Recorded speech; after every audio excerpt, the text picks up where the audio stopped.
We heard about digital transformation cities.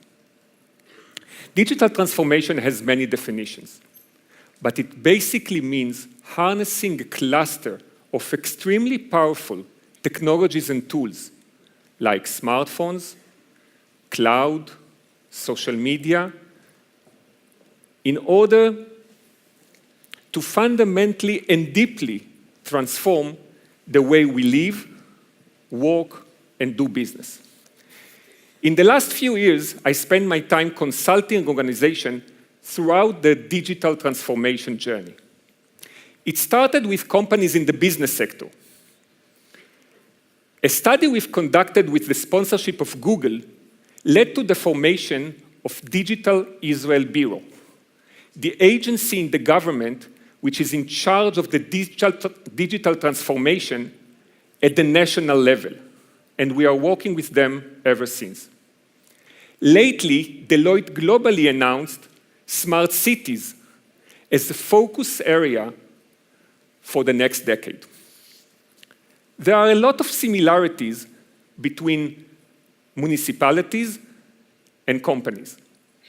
Companies have customers, and municipalities have citizens, and both of them need to keep them happy. In addition, they both work under continuous economic pressure. Businesses suffer from continuing profitability margins decline, and municipalities from budget decline.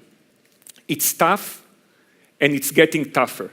But the good news is that digital transformation can make a big improvement. How? I will share with you 3 interesting ideas. First, in classic digital transformation, we put the customer in the center, and in return, he shares with us valuable data.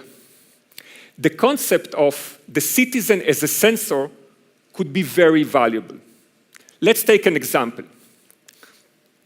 Imagine that school children can take pictures of different city hazards instead of searching for Pokemons.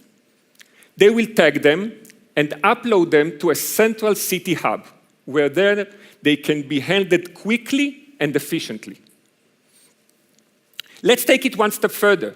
Suppose that we can reward those kids with digital city coins that can be used in different city events or in small local businesses.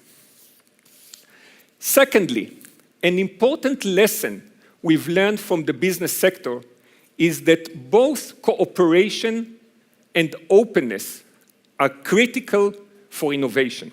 Large organizations used to be reluctant to open the walled garden for outsiders.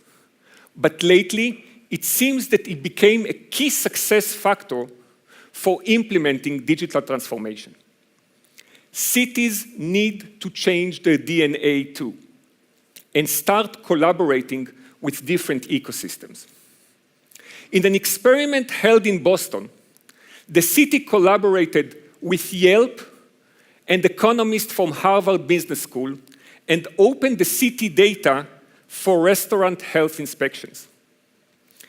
The city sponsored a competition with more than 700 contestants, and the winning algorithm enabled to improve inspectors' productivity by more than 30%. Thirdly, the city management will need to cope with this fundamental change. Today, public sector officials in general and city officials in particular have negative incentive to innovate. And I'll tell you why. They are held fully responsible in the event of failure, but have very little to gain if the initiative became a success. This must change. The public sector needs to adopt the VC approach. Every VC knows that some investment will make great success, other moderate success, and some will completely fail.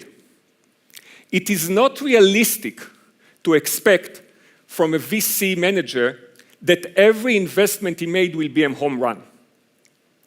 If we apply the same logic here, we cannot expect that every smart city initiative will be a success.